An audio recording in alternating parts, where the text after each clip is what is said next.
فقلت استغفروا ربكم إنه كان غفارا يرسل السماء. Ada ingin saya sampaikan juga, pertama tentang syubhat. Syubhat disampaikan oleh sebagian orang untuk menghalalkan rokok ya. Di antaranya sebagian mereka mengatakan, saya kalau tidak merokok, saya tidak bisa pengajian ya. Sebagian bahkan saya dengar dia mengatakan, rokok bagi saya sunnah atau wajib. Dengan merokok saya bisa isi pengajian. Saya bilang, itu karena dia sudah kecanduan ya. Sudah kecanduan ya. Asalnya kalau dia tidak begitu, dia juga bisa isi pengajian ya. Ya. Seandainya dia tinggalkan, dia bisa ya. Nah, sebagian orang kalau tidak minum bir maka tidak bisa tenang. Dia harus minum sedikit khamar supaya dia bisa fly, supaya dia bisa tenang. Ya, sama ya. Karena sudah ada kecanduan ya, kecanduan. Orang candu seperti itu, dia kalau enggak melakukan apa yang dia candui tersebut, maka dia akan terganggu, tergelisah. Kenapa? Karena dalam rokok ada bahan nikotin yang bikin orang kecanduan. Bahkan sebagian orang mengatakan kecanduan yang ada dalam rokok lebih tinggi daripada kecanduan khamar. Orang yang tidak minum khamar dia masih bisa menahan diri, tapi orang tidak merokok enggak bisa dia. Dia kayak gelisah, harus merokok. Kenapa? Karena ada kecanduan. Ya sudah apa namanya?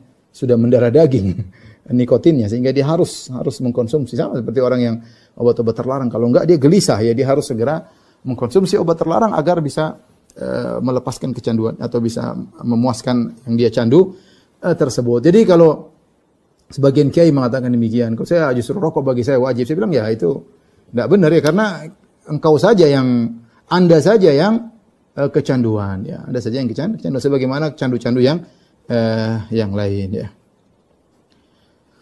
Ada yang mengatakan juga, Ustaz, banyak orang juga merokok tidak mati. Ya, saya bilang ya benar ya. Itu mungkin pengecualian ya atau halah nadirah, jarang ya. Kita bicara WHO mengatakan kebanyakan meninggal. Bahkan tanya dokter-dokter lah. Tanya dokter, saya pernah ketemu dokter. Dia dokter apa? Orang Aceh waktu itu. Dia bilang, Ustaz, semua pasien saya perokok. Saya lupa dokter ginjal kalau nggak salah, saya lupa ya. Itu ya kanker ginjal atau apa, dia bilang sebabnya semua karena merokok. Semuanya karena merokok. Jadi dia mengatakan Allah alam, ini dia dokter, dia bilang, rokok itu akan menimbulkan kanker. Cuma terkadang seorang mati dulu sebelum kanker. Seandainya dia hidupnya lama, kanker suatu saat dia akan sampai pada titik dia terjadi kanker. Ya. Adapun seorang tidak meninggal, ada orang mungkin 70 masih merokok, 80 masih merokok, bukan berarti kemudian menjadi hal banyak orang yang masih muda merokok meninggal gara-gara rokok. Sebagaimana orang-orang bule banyak minum khamar tidak mati-mati, banyak.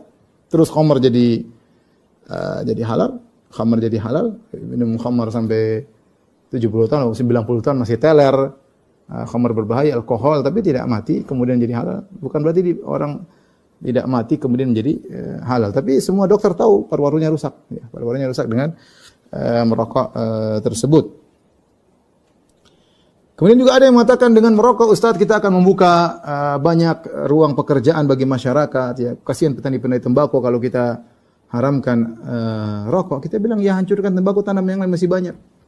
Nanti kalau berdalil dengan cara masalah pekerjaan banyak yang kita tidak bisa tutup. Khamar misalnya, kemudian ada apa namanya petani anggur, ya sudah. Nanti kalau khamarnya tutup, petani anggurnya kurang laku misalnya ya.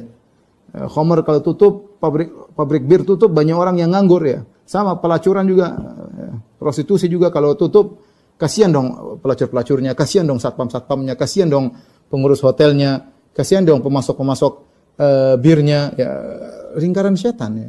Ya. Kita mikir kalau kita bubarkan nanti banyak yang nganggur ya. Allah kasih pekerjaan yang lain banyak. Ya. Maka jangan dijadikan dalil untuk menghalalkan rokok dengan mengatakan kalau kita haram merokok sumber penghasilan pondok jadi berkurang.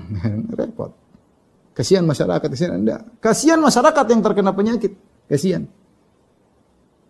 Kasihan orang-orang yang kemudian pekerja-pekerja miskin yang kemudian tukang batu, tukang merokok, kasihan. Duitnya habis terus. Harusnya bisa dia kumpulkan untuk kasih istri. Coba 600.000 tiap bulan kasih istri, senang sekali. Orang miskin 600.000 banyak. Ya, habisin buat merokok. Ini di antara syubhat-syubhat yang mereka sampaikan.